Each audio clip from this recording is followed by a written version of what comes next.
Hello बच्चा party. आज हम इस वीडियो में सीखने जा रहे हैं एमसीक्यूज ऑफ लेसन साकी। मैंने आपके लिए 45 प्लस ट्रिकी एमसीक्यूज बनाए हैं।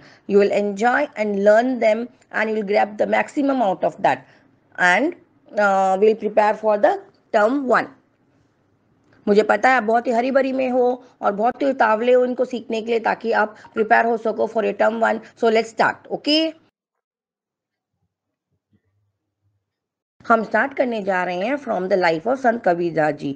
Not only the lesson, MCQs from the life of Sant Kabirdas ji is also very important and they hold a very important position in your term exams. So we'll get through the introduction. Okay, so let us start the first one. गुरु शिष्य को तत्व ज्ञान की शिक्षा कैसे देता है? हमारे ऑप्शंस हैं सत्य की साक्षी देता हुआ, व्यवहारिक ज्ञान देकर, असत की साक्षी देता हुआ, सतश देता हुआ। So let me give the meaning for all the option. सत्य की साक्षी देता हुआ means, Sakshi means what? Sakshi means witness, सत्य की पुष्टि करने वाला। व्यवहारिक ज्ञान विच मीन्स बिहेवियर नॉलेज।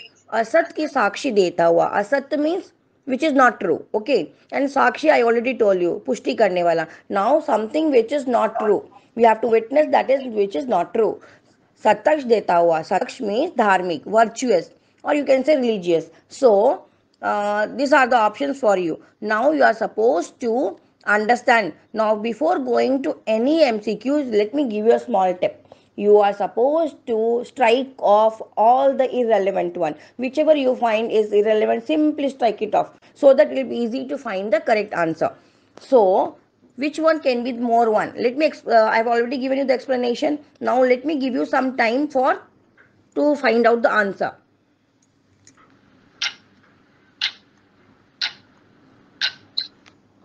तो पता चला कुछ, हाँ या नहीं? वंडरफुल बच्चा लगू। अगर आपका आंसर ए है, सत्य की साक्षी देता हुआ, then you are the correct one. तो मैं बताऊं आपको कैसे है। दैट इज, सत्य की साक्षी देता हुआ मीन्स सत्य को सामने रखकर, सत्य की पुष्टि करता हुआ, keeping the truth as the witness. तो जब गुरु शिष्य को पुराने जमाने में जब ज्ञान दिया करते थे, they use to give the knowledge through the truth. Okay, through keeping the witness as the truth. Okay, now the knowledge which we gain is our bookish knowledge, isn't it? That is the academic knowledge. Simply we learn the formula. We learn what is force. What is the formula for the force? Force is equal to mass into acceleration. We'll learn this, we'll apply this in the formula, and finally we have done, isn't it? But this was not the way they used to learn in the olden days. They used to learn through the truthness. Yes, but now we are completely far from that. Okay, so we need to understand how it was done before. Yes, we'll move to the next one. चलो बच्चा party, we go for the next question. संत समाज में किस ज्ञान की महत्वता है? नाउ व्हाट इज महत्वता? महत्वता मीन्स इंपॉर्टेंस। तो आर ऑप्शंस आर अनुभव ज्ञान की, बाहरी ज्ञान की, मायावी ज्ञान की, सांसारिक ज्ञान की। तो पहला वाला है अनुभवी ज्ञान विच मीन्स एक्सपीरियंस नॉलेज। बाहरी ज्ञान which means knowledge apart from the books. मायावी ज्ञान, मायावी ज्ञान क्या होती है? दैट मीन्स मैजिकल नॉलेज और इल्यूशनरी नॉलेज। देन सांसारिक knowledge which means worldly knowledge, और you can say materialistic knowledge. Now इसके लिए एक छोटा सा टिप्स बताती हूँ, बड़ा जल्दी से आपको आसानी से आंसर मिल जाएगा। आपने कभी सुना है अपने माँ बाप दादी बाबा को बोलते हुए कि बच्चे मैंने अपने बाल धूप में सफ़ेद नहीं किए हैं? What does that mean? इसका मतलब ये हुआ कि उन्होंने अपने लाइफ में जितनी भी उन्होंने एक्सपीरियंस किया है वो है उनके पास। दैट इज, उन्होंने गेन किया है थ्रू देयर एक्सपीरियंस। तो अनुभव किया है उन्होंने, उन्होंने अपने लाइफ में अनुभव करके अपने बाल सफ़ेद किए हैं, not simply like that. Okay, so जब हम इस क्वेश्चन को समझने की कोशिश करेंगे तो संत समाज में भी ऐसा ही हुआ करता था। Now just understand the meaning and go through so that you can find the correct answer.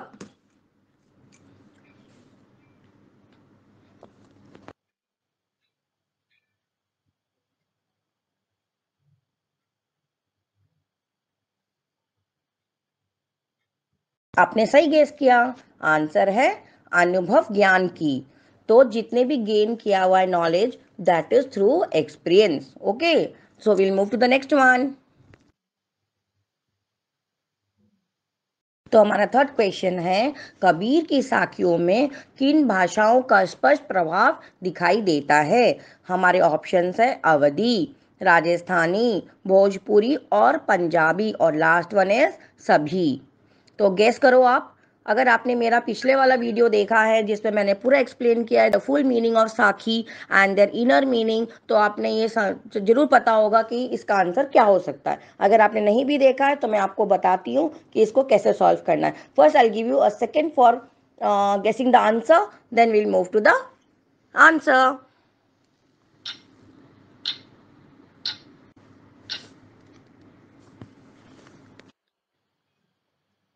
तो हमारा आंसर है सभी। अब मैं बताऊं कैसे। वो ऐसे कि वो संत कबीरदास जी बहुत ही हाई प्रोफाइल पर्सन थे, मतलब उन्हें इतनी सारी लैंग्वेज मालूम थे, अवधी, राजस्थानी, भोजपुरी, पंजाबी। नाउ अगर हम एक भी लैंग्वेज हम सीखते हैं, लाइक जर्मन और फ्रेंच, तो हम लिख देते हैं अपने प्रोफाइल में, देखो भाई हमें ये वाली लैंग्वेज पता है, हमारी प्रोफाइल स्ट्रांग हो गई। तो लेकिन व्हाट अबाउट कबीरदास जी, उस जमाने में भी 13th सेंचुरी में भी उन्होंने इतनी सारी लैंग्वेज सीखी हुई थी लोकल। तो इजंट दैट समथिंग ग्रेट? तो ये आंसर सभी है। ओके बच्चों, now here is the fourth question for the life of Sant Kabirdas ji and it is very common. Kabir ji का जन्म कब और कहाँ हुआ था? आर ऑप्शंस आर 1398 काशी में, 1321 बोध गया में, 1354 उत्तराखंड में, 1395 काशी में। Now here is the twist, यहाँ पे दो काशी दिए हुए हैं, तो आपको ये थोड़ा सा बहुत तो दिमाग में स्ट्राइक करा ही होगा कि भाई ये दो काशी है, तो क्यों ना इन दो में से कोई आंसर हो। तो बोध गया और उत्तराखंड तो ऐसे भी स्ट्राइक हो गया। तो अब बचे A and D. So let us think, आपको मैं सोचने का टाइम देती हूँ।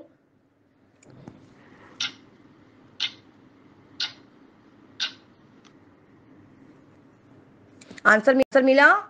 सो I give you the answer now. तो बच्चा लोगों, हमारा आंसर करेक्ट वाला है ए, दैट इज 1398 काशी में। Okay, so will move to the next question. तो बच्चा लोग, ये रहा आपका फिफ्थ क्वेश्चन। कबीर के गुरु कौन थे? अब आपको मैं ऑप्शन बताऊं, स्वामी चरितानंद, बी है रामानंद सागर, सी गुरु रामानंद, डी गुरु सामानंद। तो इस अगर इन इन ऑप्शन को आप समझने की कोशिश करोगे तो आपको आंसर बड़ी प्रॉपरली मिलेगी। मैं आपको कुछ समय देती हूँ, आप सोचो।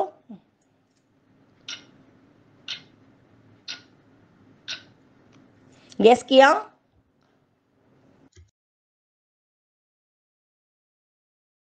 तो बच्चा पार्टी, इसका आंसर है गुरु Ramanand, that is the third option. अब आप पूछोगे कैसे, तो मैं बताऊं। ए और डी, ये दो option, that is Swami Charitanand and Guru Samanand, ये दो ऐसे गुरु के नाम हैं जो कहीं मिलेंगे ही नहीं। They do not exist. तो चाहे किसी भी गूगल, कुछ भी कर लो, गूगल कर लो, बुक्स देख लो, कहीं नहीं मिलेंगे वो आपको। अब बचे बी एंड सी। बी में अगर आपकी वोकैबलरी अच्छी है और आप अपडेटेड रहते हो, तो रामानंद सागर एक बहुत ही फेमस फिल्म डायरेक्टर है। उन्होंने एक टेलीविज़न सीरियल भी की थी और बहुत ही फेमस है, दैट इज़ रामायण। जो सबसे पहली वाली रामायण थी वो उन्हीं की थी। तो अब बचे सी, दैट इज़ गुरु रामानंद। दोनों नेम बहुत ही कॉमन करके रखे हुए हैं जिससे हम कंफ्यूज हो जाएं। तो आपको ये समझना ज़रूरी है कि अगर आपकी वोकैबलरी अच्छी है तो ये आंसर आपको ऐसे ही पता चल जाएगी। ओके बच्चों, अब आपको समझ में आया किस तरीके से हमें ढूंढना है? Here comes the sixth one. Kabir कैसा प्रकाश फैलाना चाहते थे? ज्ञान का, घृणा का, दिए का, या धर्म का? नाउ व्हाट इज ज्ञान? ज्ञान you already know, that is the knowledge. घृणा मीन्स हेट्रेट, दिया, दिए means Deepak, that is the Jyoti, light. धर्म, that is religion, that is religious Prakash. Now you are supposed to tell which is the correct option. कौन सा option है जो strike off हो सकता है perfectly without thinking, that is B. B बिल्कुल strike off है. अब हमें 3 बचा, इन 3 में से जरा सोचिए और बताइए.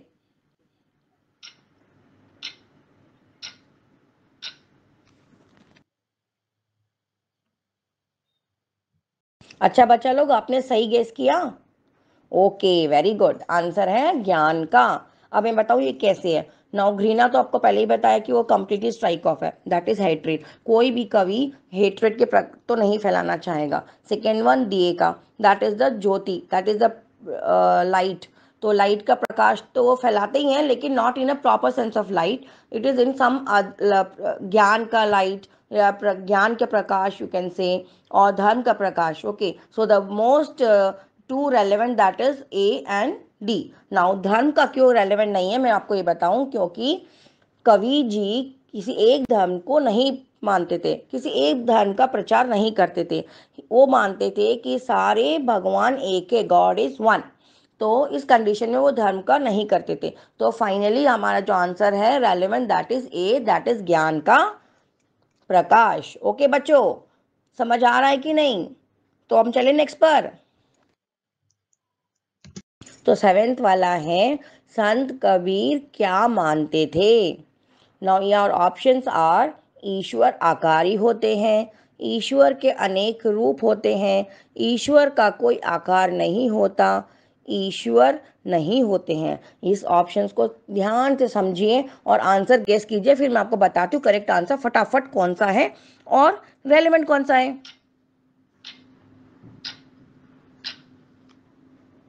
आया कुछ समझ में? उन्होंने आंसर गेस कर लिया है, वेरी गुड, बहुत अच्छी बात है. जिनको समझ में नहीं आया उनको मैं एक बार छोटा सा टिप्स देती हूँ, समझाती हूँ कि किस तरीके से ऑप्शन है. ईश्वर आकारी होते हैं. नाउ व्हाट इज आकारी? आकारी मीन्स शेप, फॉर्म. ओके, क्या संत कबीर जी ये मानते थे कि ईश्वर का शेप है, ईश्वर किसी आकार के होते हैं. सेकेंड ऑप्शन, ईश्वर के अनेक रूप होते हैं. क्या संत कबीरदास जी ये मानते थे कि देयर इज मेनी गॉड? ये तो बिल्कुल ही स्ट्राइक ऑफ है, मैंने आपको पहले ही बताया. वो मानते थे गॉड इज वन, एक ही रूप है गॉड का, एक ही गॉड है. ओके, देन ईश्वर नहीं होते हैं. ये तो बिल्कुल ही नहीं हो सकता. वो मानते ही नहीं थे ईश्वर नहीं है, हम भी नहीं मानते, तो वो कहाँ से मानेंगे 13th सेंचुरी में. तो ईश्वर का कोई आकार नहीं होता, ये उनका मानना था. दैट इज, ईश्वर को मानते थे कि वो फॉर्मलेस है, दे कोई शेप नहीं है, उनका कोई फेस नहीं है. They are without any form, okay, without any shape. तो हम आ गए 8वें क्वेश्चन पर, दैट इज कबीर कैसे कवि थे. अब बताओ ये कोई क्वेश्चन है? चलो फिर भी आपको बता दें ऑप्शंस कैसे हैं. संत कबीर मायावी कवि थे, कबीर एक क्रांति दर्शक कवि थे, आम तौर से भक्तिमय कवि थे, इनमें से कोई नहीं. अब आप थोड़ा सा पहले गेस करो, फिर मैं आपको बताती हूँ ऑप्शंस कौन से रेलेवेंट हैं.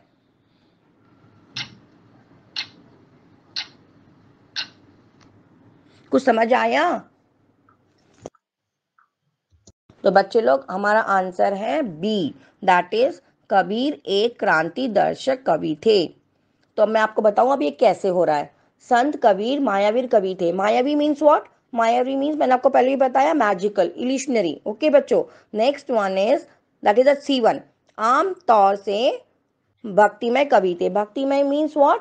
The poet which is related to the religious. Now he is related to the religious, but he do not follow any one religion. Okay, so he cannot be like that.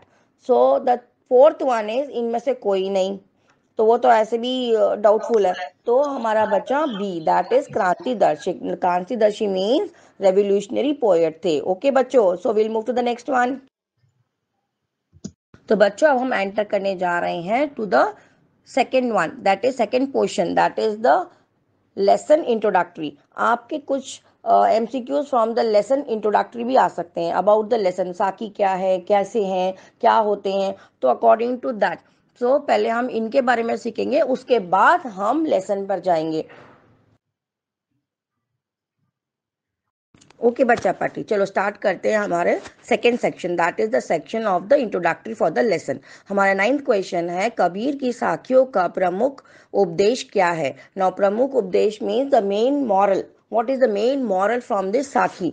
Now ज्ञान और उपदेश की बातें तो हमें मिलती रहती है, आप सब बड़े हो चुके हो, हाँ आप जानते हो कि हमारी खुद की आइडियोलॉजी है, we have own perception, why to listen others. पर मैं एक बात बताऊँ आपको, जो नॉलेज आपको अभी पता है वो नॉलेज अब आप इसके बाद बाहर की दुनिया में जाने वाले हो, वो नॉलेज आपके लिए एनफ नहीं है।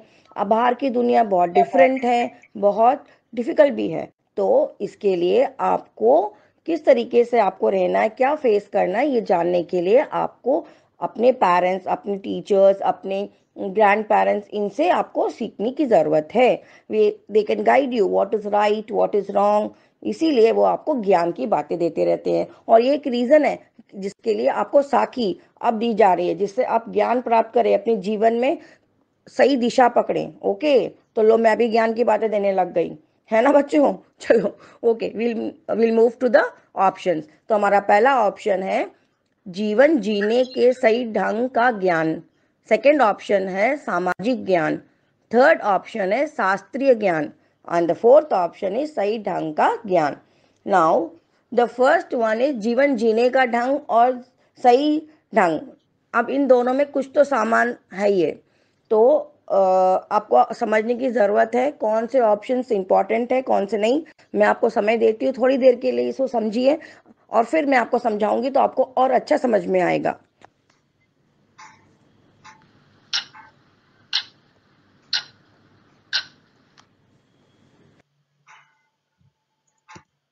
कबीर जी के बारे में इतना कुछ जानने के बाद अब तो ये समझ ही गए होंगे कि इसमें कुछ तो उपदेश कौन सी हो सकती है।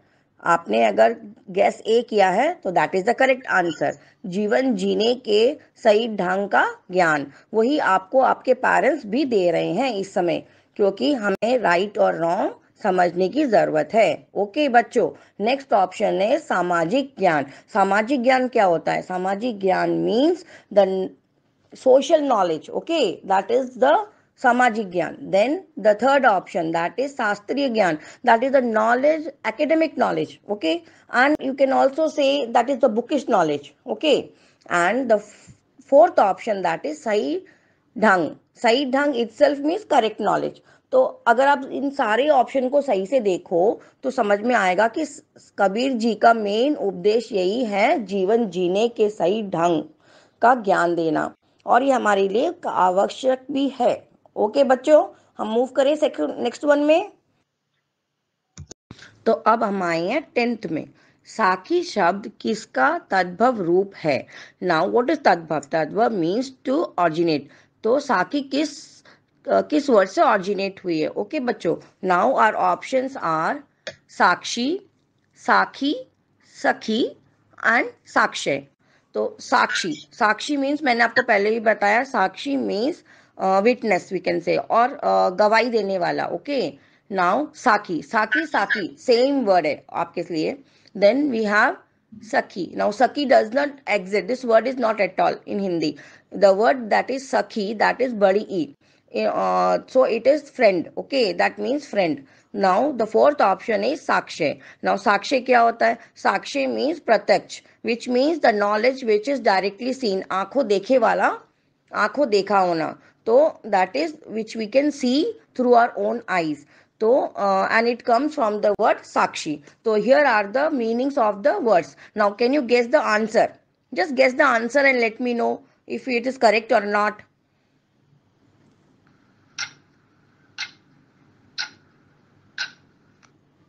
So let me give you the answer. Okay बच्चों, ग्रेट, आपका आंसर अगर ए है, that is Sakshi, that is correct. तो आप कमेंट बॉक्स में जरूर डालें कि आपका आंसर करेक्ट आया या नहीं। तो साक्षी मीन्स विटनेस, दैट इज गवाही देने वाला। साखी शब्द साक्षी से उत्पन्न हुआ है। Okay, so will move to the next one. तो हमारा अगला जो कि 11वां प्रश्न है वो है, साखी में कौन सा छंद प्रयुक्त हुआ है। अभी आप सबसे पहले तो कंफ्यूज हो रहे होंगे, प्रयुक्त क्या होता है? प्रयुक्त means applied, which means use. Okay, कौन सा छंद, which mean okay, छंद also means what, let me tell you, छंद means verses, कौन से verses अप्लाई किए गए हैं? नाउ आवर ऑप्शंस आर, साखी में पद्य गद्य प्रयुक्त हुआ है, साखी में दोहा छंद प्रयुक्त हुआ है, साखी में दोहा प्रयुक्त हुआ है, साखी में छंद प्रयुक्त हुआ है। नाउ सारे ऑप्शंस इतने ही कंफ्यूजिंग हैं कि हमें सही आंसर निकालना थोड़ा कठिन लग रहा है, लेकिन don't worry, I give you the easiest one how to find out. Just first you put your own brain, then I'll give you the answer. Okay,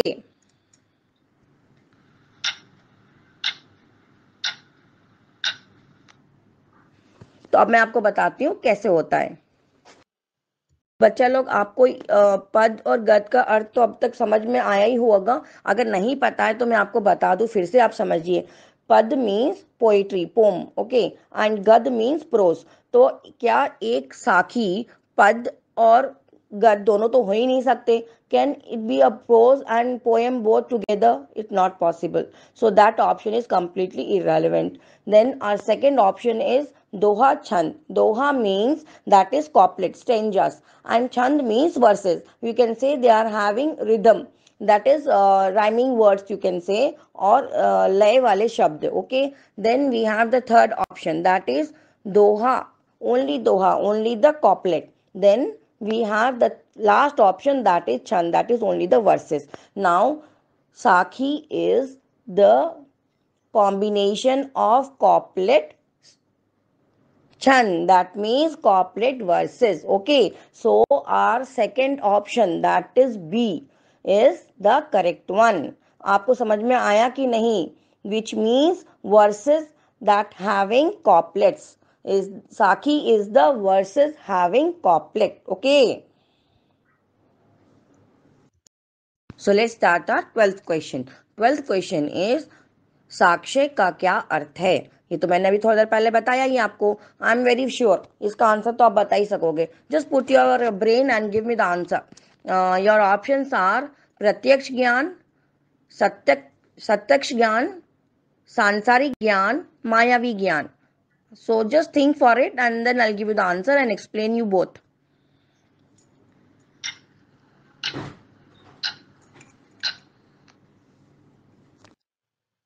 कितने बच्चे लोगों ने सही आंसर चूज किया वो मुझे जरूर शेयर करना। वो पता है ना, जब किसी को हम बताते हैं, समझाते हैं और वो सही करते हैं तो बड़ी खुशी होती है। तो आप जरूर शेयर करना, मुझे अच्छा लगेगा। अब मैं आपको बताती हूँ। प्रत्यक्ष ज्ञान, प्रत्यक्ष ज्ञान मैंने आपको पहले ही बताया। प्रत्यक्ष ज्ञान means the knowledge which is directly visible, जो स्पष्ट दिखाई देता हो, आंखों देखा हो। ओके बच्चों, नेक्स्ट बी, दैट इज सतक्ष ज्ञान। सतक्ष ज्ञान मीन्स, इसको भी मैंने आपको पहले बताया, सतक्ष ज्ञान means the knowledge that is related to religious, okay, that is religious knowledge, or you can say धार्मिक ज्ञान, okay, virtuous. So then we have सांसारिक ज्ञान, ये तो मैंने आपको पहले ही बताया। सांसारिक ज्ञान means materialistic knowledge, that is worldly knowledge, okay. Then we have मायावी ज्ञान, that is magical knowledge, illusionary knowledge. Okay बच्चों, तो अब आपको इसमें मुझे समझाने की जरूरत ही नहीं है कि आंसर कौन सा होना है, ये मैंने आपको पहले भी डिस्कस किया। इसका मिलता जुलता एमसीक्यूज मैंने आपको पहले ही बताया। ओके बच्चों, तो बच्चों हम जल्दी जल्दी 13th वाला क्वेश्चन करते हैं। संत कबीर मानते थे कि डैश। तो ऑप्शंस आर, ईश्वर एक है, निर्विकार है, अरूप है। सेकेंड ऑप्शन इज ईश्वर तो है पर दिखते नहीं है। थर्ड ऑप्शन इज भगवान मौजूद नहीं है इसीलिए दिखाई नहीं देते। और लास्ट वाला ऑप्शन है ईश्वर के अनेक रूप हैं। तो द फर्स्ट ऑप्शन जो है, मैं उसमें आपको समझाना चाहूंगी कि निर्विकार क्या होता है। निर्विकार means without any shape. The God is without any form. Arup, which means they don't have any face. The God is one, but they do not have any shape and form. Okay. Then ईश्वर तो है पर दिखते नहीं है. God is there, but we cannot see. This is very truth. So, but is the Sant Kabir applicable to this thought or not? The thing is that, okay. Then we have भगवान मौजूद ही नहीं है. Now God is not there. तो ये तो बिल्कुल ही irrelevant है। God does not exist, ऐसा होता ही नहीं है। ही इज देयर समवेयर, जहाँ कहाँ है ही है। ईश्वर के अनेक रूप हैं, which means God has many forms and shapes. Okay, so the if you are correctly stick to something, you can understand the most irrelevant options are C and D, which is not at all applicable. Now the A and B is applicable, but we have to see what is that the Sant Kabir mante the. I'll just give you a few seconds to understand and give me the answer in fast. Okay.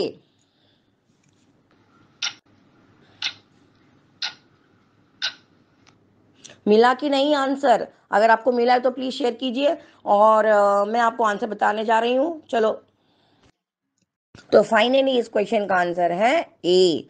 जिन बच्चों का सही है, that is very good, great, I must appreciate them. And ये answer क्यों सही है जरा मैं वो भी बता दूं आपको, अगर आप सुनना चाहें तो सुनिए। ईश्वर एक है, which means God is one.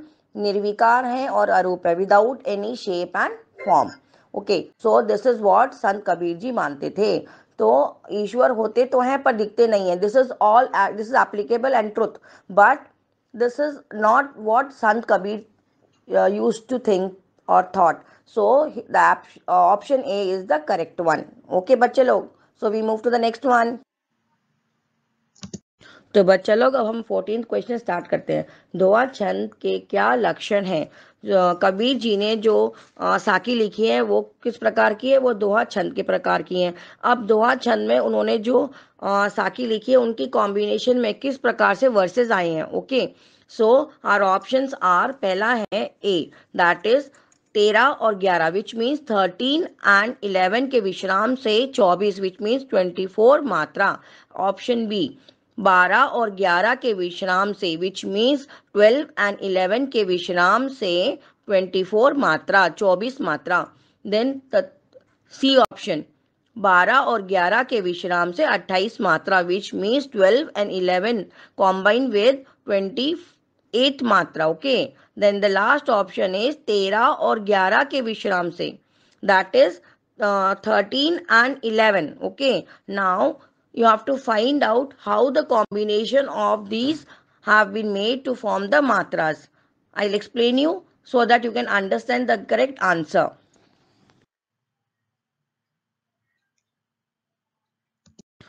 बच्चा लोग, इस क्वेश्चन को समझने के लिए हमें बैक लेना है। पहले तो हम इसका आंसर जानते हैं, फिर इस आंसर से इस क्वेश्चन को समझते हैं कि इस क्वेश्चन में है क्या, तभी आपको ये समझ में आएगा कि सारे ऑप्शंस कैसे स्ट्राइक ऑफ हो रहे हैं और इस क्वेश्चन का मीनिंग क्या है। पहली बात, दोहा छंद क्या होता है वो आप समझो। दोहा छंद मीन्स, पहले भी मैंने आपको बताया, इट मीन्स कॉपलेट वर्सेस। किस तरीके से एक कॉपलेट वर्सेस में रूल होते हैं, किस तरीके से का रूल फॉलो किया गया है। ओके, सो हमारा इसका फर्स्ट ऑप्शन दैट इज 13 और 11 के विश्राम से 24 मात्रा, this is the correct answer. अब मैं आपको बताती हूँ ये किस तरीके से करेक्ट है, किस तरीके से फॉर्म हो रहा है।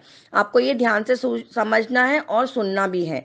That is the first and the third, पहला और तीसरा चरण मिलाने के बाद हमारे टोटल 13 वन होते हैं। Okay, then the second and the fourth, दूसरा और चौथा चरण मिलाने के बाद 11 वन का कॉम्बिनेशन है। जब हम ये 11 और 13 दोनों वन को मिला लेते हैं तो हमारे टोटल 24 मात्रा फॉर्म होते हैं।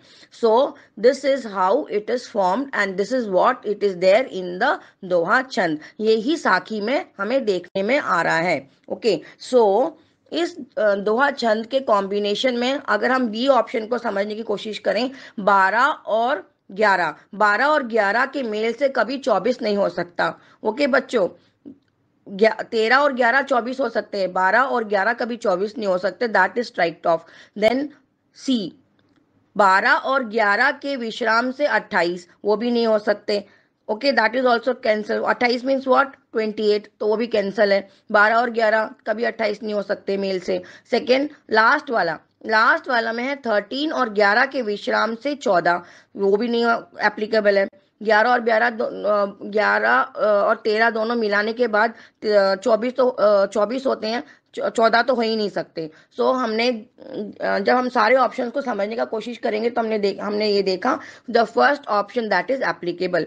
हमारे पहला और तीसरा चरण में 13 होते हैं, और दूसरा और चौथा चरण में हमारे पास टोटल 11 होते हैं। तो इन दोनों को जब हम मिलाते हैं तो हमारे पास टोटल 24 मात्रा ही का मेल बनता है। So that is the correct answer. अब मेरे ख्याल से आपको ये समझ में आ गया होगा। अगर still there is something which is not clear, you can bring me, I just give the answer in more easiest form. Okay बच्चों, तो अब हमारा 15th क्वेश्चन है, कबीर की भाषा को डैश भी कहा जाता है।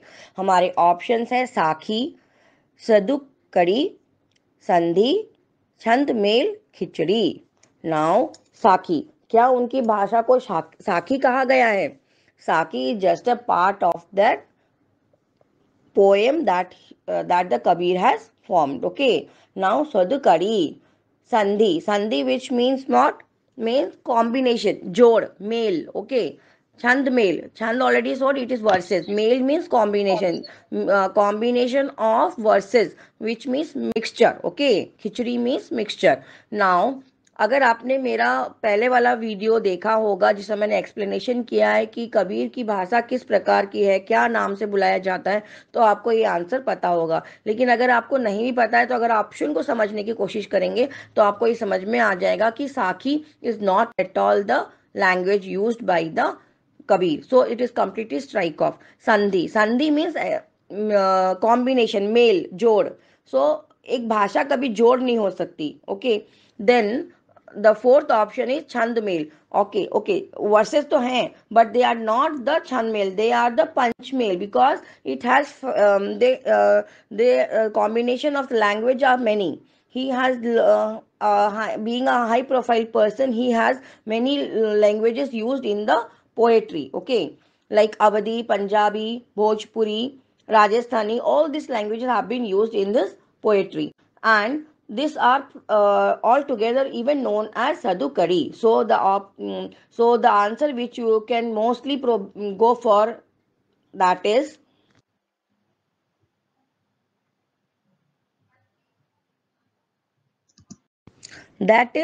हाँ बच्चे लोगो, that is B, that is Sadhukari, which is also known as Panchmel Khichdi, as he knows Bhojpuri, Awadhi, Rajasthani, Punjabi, as well as Hindi. All this mixture are known as Panchmel Khichdi, not Chandmel Khichdi. Chandmel Khichdi means verses की खिचड़ी.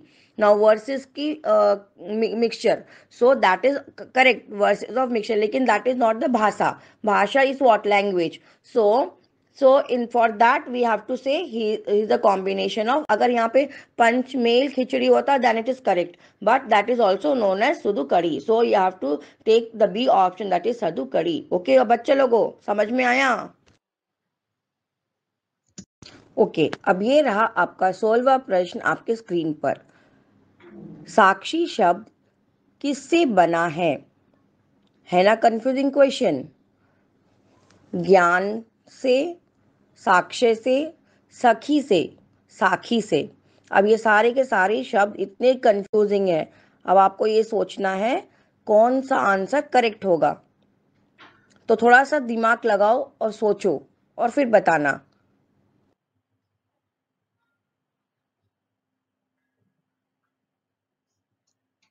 मेरे चालाक और होशियार बच्चा party ने तो answer दे ही दिया होगा। चलो फिर भी मैं आपको समझाती हूँ कि एक्चुअली ये आंसर किस तरीके से रिलेट कर रहा है। आंसर हमारा है बी, दैट इज साक्ष्य।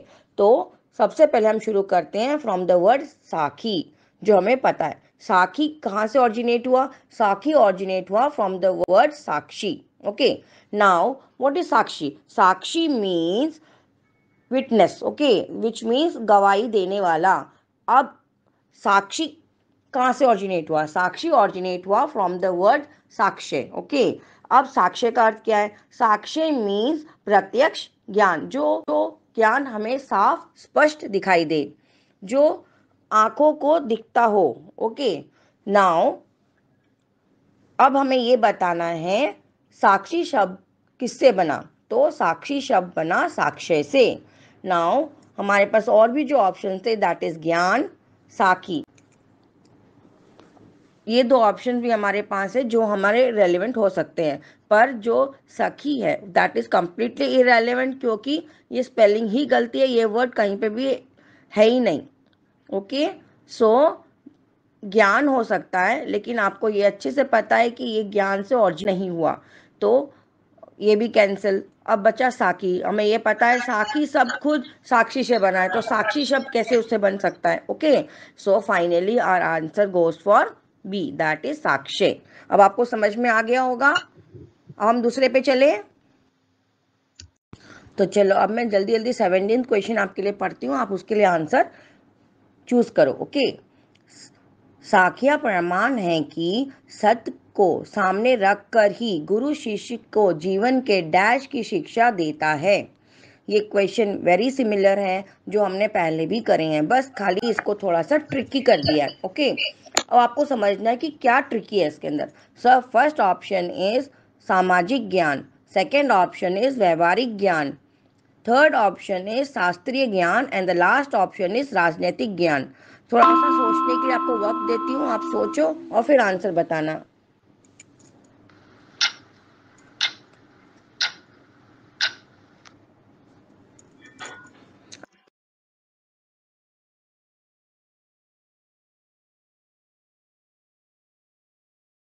आंसर तो मिल गया ना बच्चों? आंसर है बी, व्यवहारिक ज्ञान। और मुझे पता है सब ने यही आंसर बोला होगा 100%।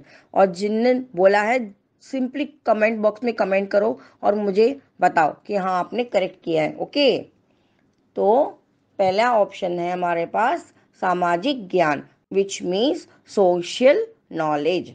सेकेंड ऑप्शन इज व्यवहारिक ज्ञान, विच मीन्स बिहेवियरल नॉलेज। शास्त्रीय ज्ञान, इसको भी मैंने आपको बताया, विच मीन्स बुकिश नॉलेज और यू कैन से एकेडमिक नॉलेज। लास्ट ऑप्शन है राजनीतिक ज्ञान। अब राजनीतिक means it means political knowledge. तो सामाजिक इसमें जो भी सेट हो सकता है दैट इज ओनली व्यवहारिक ज्ञान और शास्त्रीय ज्ञान। सामाजिक ज्ञान और राजनीतिक ज्ञान तो कंप्लीटली स्ट्राइक ऑफ है। अब शास्त्रीय ज्ञान तो हमने पहले भी सीखा कि साखी क्या प्रमाण है। साखी हमें साफ साफ यही बता रही है, हमें ज्ञान देता है, प्रत्यक्ष ज्ञान देता है, जहाँ गुरु शिष्य को शिक्षा देते हुए अपने व्यवहारिक ज्ञान प्रदान करते हुए।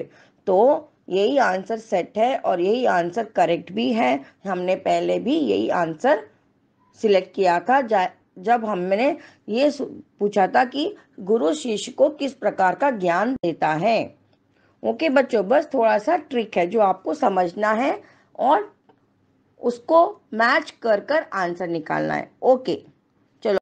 ओके बच्चों, अब हम नेक्स्ट बाकी साकी हम नेक्स्ट वाले वीडियो में देखेंगे। ओके, पार्ट 2 मिलते हैं तब, बाय।